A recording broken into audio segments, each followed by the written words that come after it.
જય શ્રી કૃષ્ણ મિત્રો, મારા ગુજરાતી કિચનમાં આપનું સ્વાગત છે. ફ્રેન્ડ્સ, આજે આપણે ભરીને ગુંદાનું સબ્જી બનાવીશું. તો આ શાક બનાવવા માટે આપણે ગુંદા લઈશું. ગુંદા એવા પસંદ કરીશું કે જે એકદમ ફ્રેશ હોય. તો ફ્રેશ હોવાની નિશાની શું છે એ વાતનું આપણે ખાસ ધ્યાન રાખીશું. કે જુઓ, આપ જોઈ શકો છો, આ ઉપરના જે ડીંટાનો ભાગ છે એ એકદમ સરસ લીલો છે. એટલે આ આપણા ગુંદા છે એ એકદમ સરસ તાજા છે અને કડક છે. તો આવા ગુંદાનું શાક ખૂબ જ સારી રીતે તૈયાર થાય છે. તો અહીંયા મેં 350 ગ્રામ જેટલા ગુંદા લીધેલા છે અને બસ આ ડીટાને આપણે રાખવાનું છે અને આવી જ રીતે દરેક ગુંદું છે એને આપણે તૈયાર કરી લઈશું. અને સાથે જ અહીંયા આપ જોઈ શકો છો, મેં 2 કપ જેટલું ગરમ પાણી કરવા માટે મૂકેલું છે. તો ગુંદાને બાફી અને આપણે જે ગામડે ટ્રેડિશનલી બનાવતા હતા એ જ સબ્જી બનાવીશું. તો પાણી ઉકળે ત્યાં સુધીમાં આપણે આ ગુંદાને ડીટાથી અલગ કરી લઈએ.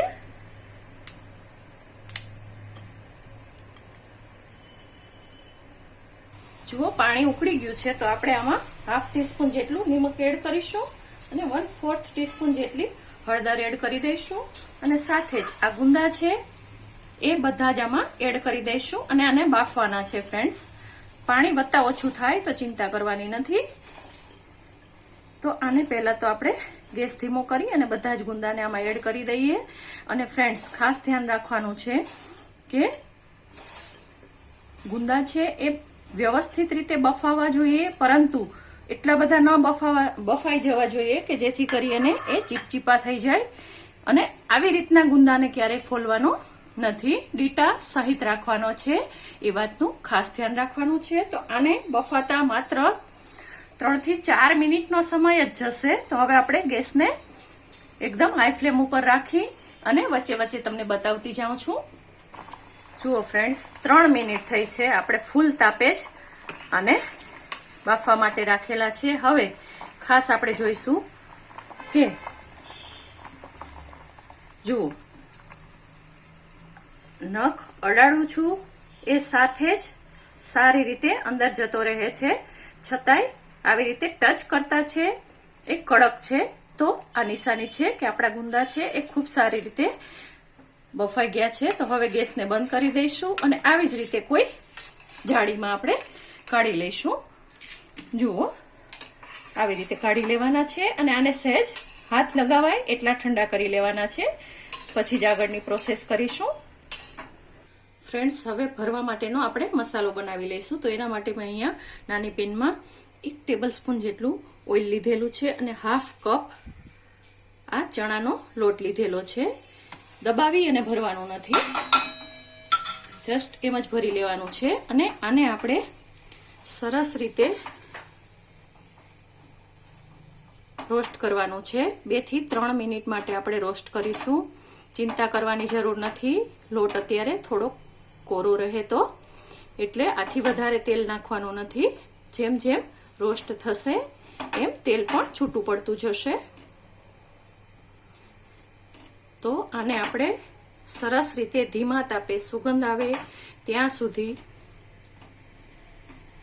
આપણે રોસ્ટ કરીશું. તો આ પ્રોસેસમાં આપણે ફરીથી 3 મિનિટનો સમય જશે.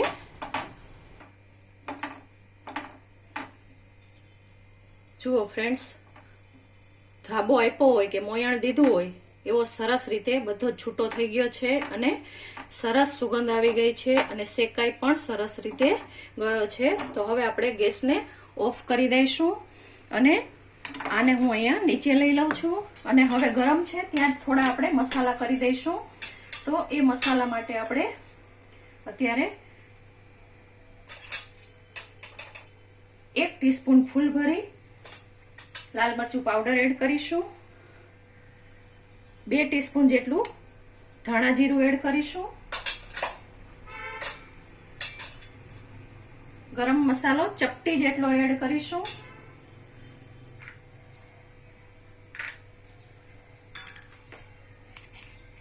આ ગોળનો પાવડર હું 1 ટીસ્પૂન જેટલો એડ કરું છું. તમને ખાંડ ગમે તો તમે ખાંડ લઈ શકો છો. અને 1 ટેબલ સ્પૂન કોપરાનું છીણ એડ કરું છું. ફ્રેન્ડ્સ, તમને જે ગમે એ બધા જ મસાલા આમાં તમે કરી શકો છો. અને ગરમ છે ત્યારે જ આપણે એમાં બિલકુલ ચપટી જેટલું જ આદુ એડ કરીશું અને આપણે લાલ મરચું નાખેલું છે એટલે લીલું મરચું પણ ચપટી જેટલું જ ક્રશ કરેલું એડ કરીશું અને ખૂબ સારી રીતે મિક્સ કરી લેવાનું છે. ગરમ છે ત્યાં બધા જ મસાલા પણ સાથે સાથે જ શેકાઈ જશે એટલા માટે આ પ્રોસેસ કરવાની છે. ફ્રેન્ડ્સ, મારા ઘરે વર્ષોથી ગુંદાનું શાક મારા દાદી, મમ્મી, આંટી એટલું સરસ બનાવતા કે અમારા ઘરમાં ભરેલા શાક લગભગ બધા જ બનતા. દૂધી હોય તો ભલે, તુરિયું, ગલકું, ભીંડા, બધા જ ભરેલા શાકનો સ્વાદ બધાને ખૂબ જ પસંદ પડતો. એટલે ભરેલા શાક તો આ પારંપરિક છે એવું કહી શકાય કે મારા દાદી બનાવતા એ જ હું તમને બતાવું છું. કારણ કે ત્યારે ચણાના લોટથી જ ભરીને બનાવતા. સરગવાનું શાક ખાસ કરી અને ગુંદાનું શાક એવા શાક હોય એ ચણાના લોટથી જ ભરાતા. હવે આ મિશ્રણ હાથ લગાવાય એટલું આપણે ઠંડુ થવા દઈશું, પછી આગળની પ્રોસેસ કરીશું. જુઓ ફ્રેન્ડ્સ, હાથ લગાવાય એટલા આ ઠંડા થઈ ગયા છે. તો હવે આપણે આ જે ડીટાનો પોર્શન છે એ એક વેસ્ટ પેપરમાં આપણે નીકાળીશું. ખાસ ધ્યાન રાખવાનું છે ફ્રેન્ડ્સ, વેસ્ટ પેપરમાં જ નીકાળવાનું છે બસ. હવે આમાં તમે આવી રીતે સહેજ નખ અડાડશો, પૂરું નથી ખોલવાનું એ વાતનું ખાસ ધ્યાન રાખવાનું છે. અને આવી રીતના કોઈ પણ ટૂથપીક લઈ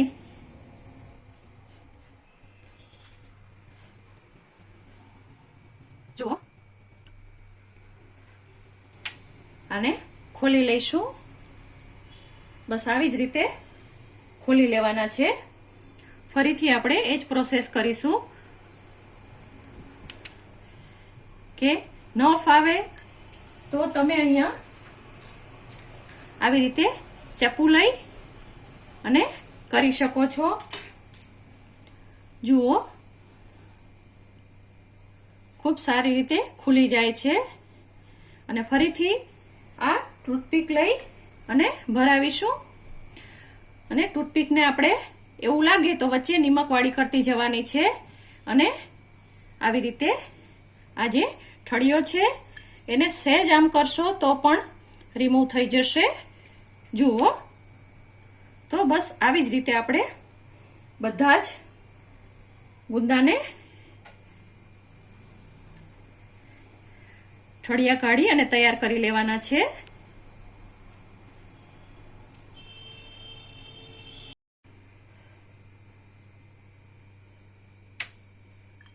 આસાનીથી નીકળી જાય છે અને ખૂબ સરસ રીતે તૈયાર થાય છે.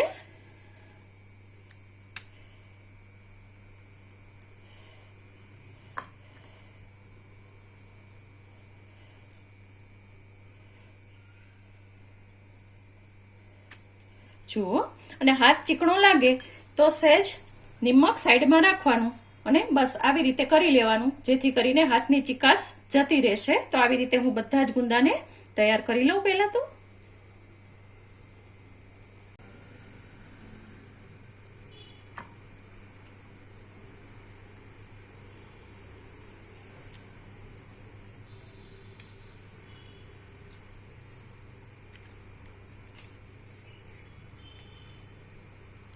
વિડીયો ખાસ કટ કરતી નથી જેથી તમને ખ્યાલ આવે કે આસાનીથી આ નીકળી જાય છે વગર મહેનતે. બસ આવી જ રીતે આપણે બધાને નીકાળી લઈએ.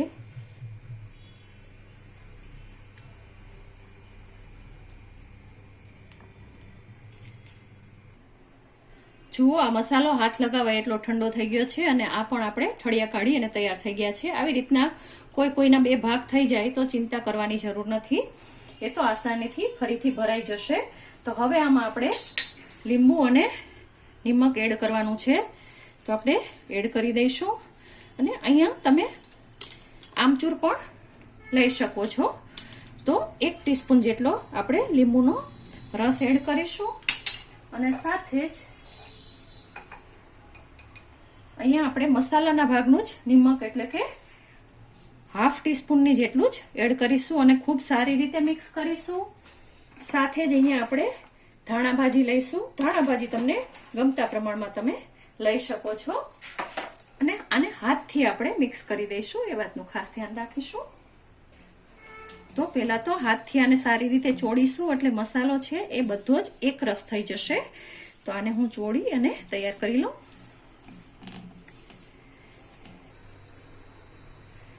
ખૂબ સરસ રીતે હાથથી ચોળી અને આપણો મસાલો છે એ તૈયાર થઈ ગયો છે. તો બસ હવે આવી રીતે આ ગુંદાની અંદર સીધું ભરી લેવાનું છે. ચિંતા ન કરતા તમને એવું લાગે કે ગુંદામાં ચીકાશ છે, પરંતુ બિલકુલ ચીકાશ રહેતી નથી. મસાલો ભરાશે અને સબ્જી બનશે એટલે બધી જ ચીકાશ છે એ જતી રહેશે.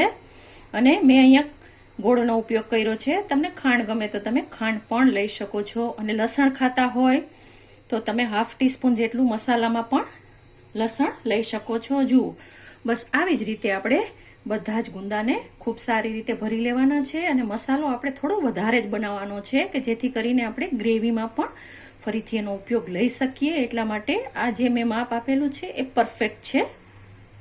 જુઓ, ખૂબ સરસ રીતે તૈયાર થયો છે. હવે આ જ ગુંદામાંથી તમે સંભારો કરશો તો તેલમાં વઘારો અને સીધો સંભારો બની જાય છે. અને ગ્રેવીવાળું કરો તો ગ્રેવીવાળું શાક બની જાય છે. એટલે સૂકું શાક અને ગ્રેવીવાળું શાક બંને તૈયાર થઈ શકે છે. પ્રોસેસ મસાલાની સેમ જ રહેશે અત્યાર સુધીની. જુઓ, આવી રીતે હું બધા ભરી લઉં.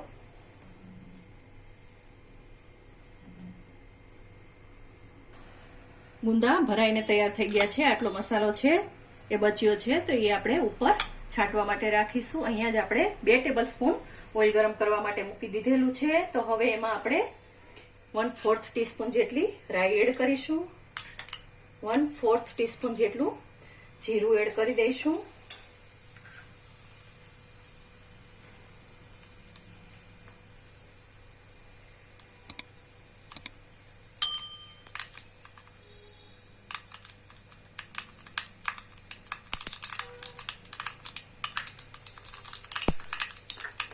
હવે લસણ ખાતા હોય તો લસણની પેસ્ટ 1 ટીસ્પૂન જેટલી નાખવાની છે. ખૂબ સારો ટેસ્ટ આવે છે. અમે નથી ખાતા એટલે હું નથી નાખતી. હવે અહીંયા હું આદું નાખું છું 1/4 ટીસ્પૂન જેટલું. ચપટી હિંગ એડ કરું છું. અને લીલા મરચા છે એ 2 નંગ ઓછા તીખા છે એ એડ કરું છું.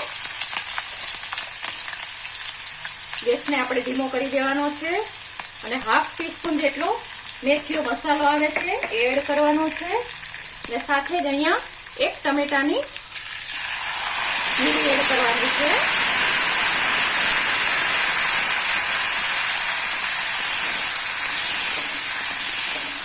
ખાસ ધ્યાન રાખીશું આ મરચા છે એ બધા સરસ રીતે શેકાઈ જાય. જુઓ, એની ઉપર સફેદ ડિઝાઇન આવી ગઈ છે. પછી જ આપણે ટમેટાની પ્યુરીને એડ કરવાની છે. અહીંયા તમે દહીં પણ લઈ શકો છો. ઘરમાં મોળું દહીં હોય એ પણ તમે એડ કરી શકો છો.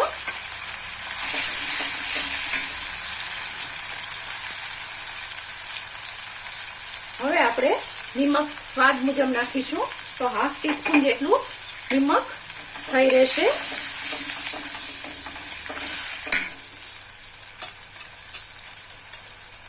ચપટી હળદર પણ એડ કરી દઈશું. સાથે લાલ મરચું પાવડર એડ કરું છું.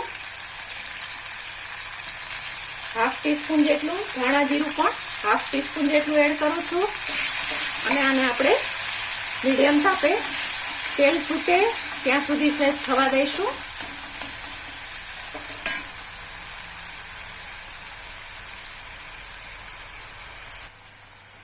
તેલ ઉપર આવી ગયું છે અને બધું જ તેલ સરસ રીતે છૂટી ગયું છે અને કલર તમે જોઈ શકો છો. બસ હવે બિલકુલ ચપટી જેટલી કસૂરી મેથી એડ કરવાની છે. વધારાની જરૂર નથી એ વાતનું ખાસ ધ્યાન રાખવાનું છે. અને સાથે જ આપણે ફરીથી ચપટી જેટલો એટલે કે 1/4 ટીસ્પૂન જેટલો ગોળ એડ કરીશું. આ મસાલો છે એમાંથી આપણે 1 ચમચી જેટલો મસાલો અત્યારે એડ કરીશું. અને સારી રીતે હલાવી લઈએ. અને હજુ એક વખત આને પકવવાનો છે. તો આમાં 1/4 કપ જેટલું પાણી એડ કરી અને પકવીશું. ફરીથી તેલ છૂટે અને ગ્રેવી પાકે ત્યાં સુધી કરીશું. જુઓ ફ્રેન્ડ્સ, નજીકથી બતાવું છું, જોઈ લો. બધું જ તેલ છે એકદમ સરસ રીતે ઉપર તરી આવ્યું છે. તો હવે આપણે આ ગુંદા છે એડ કરવાના છે, જેથી કરીને ગુંદામાં બિલકુલ ચિકાસનો ભાગ ન રહે. ઘણા કહેતા હોય કે પહેલેથી ગુંદા એડ નહીં, પણ પહેલેથી ગુંદા એડ કરવાના નથી, એ વાતનું ખાસ ધ્યાન રાખવાનું છે, નહીતર ગુંદા છે એ ચીકણા થઈ જાય છે. અને આવી નાની નાની બાબતનું ધ્યાન રાખવાનું હોય છે ખાસ. તો આને આપણે એડ કરી દઈશું. એક ગુંદાને હું બચાવીને રાખું છું ગાર્નિશિંગ માટે, અને આપ જોઈ શકો છો ખરેખર સુગંધ એટલી સરસ આવે છે. અને ખબર નથી કેમેરામાં કેવી રીતે દેખાતું હોય, પરંતુ એટલું સરસ દેખાય છે કે જોઈતા જ આપણે જોઈએ ને ત્યાં જ ખાવાની ઈચ્છા થઈ જાય. તો હવે આને આપણે ઢાંકી અને 2 મિનિટ માટે પકાવવા દઈશું. અને સાથે જ હવે આ જે 1 ચમચી જેટલો મસાલો છે એ પણ હું એડ કરી દઉં છું. અને આને ઢાંકી અને આપણે 2 મિનિટ થવા દઈએ. 2 મિનિટ થઈ ગઈ છે અને નજીકથી બતાવું છું. તમે આનું ટેક્સચર જોઈ શકો છો. બસ વધારાના કોઈ જ મસાલા એડ કરવાની જરૂર નથી અને ખૂબ સરસ રીતે આ સબ્જી તૈયાર થાય છે, જેને તમે રોટલી, ભાખરી, રોટલા બધાની સાથે ખાઈ શકો છો. તો ચાલો હવે આપણે એની ઉપર ધાણાભાજી મૂકી અને બસ હવે આને સર્વ કરી દઈએ. તો ફ્રેન્ડ્સ, પારંપરિક રીતે સરસ મજાનું બનતું એવું ચટપટું ભરેલા ગુંદાનું શાક તૈયાર છે. ફ્રેન્ડ્સ, તમને મારી આ રેસીપી પસંદ પડી હોય તો મારી ચેનલને લાઈક, શેર અને સબસ્ક્રાઇબ ચોક્કસથી કરજો. આભાર મિત્રો. જય શ્રી કૃષ્ણ.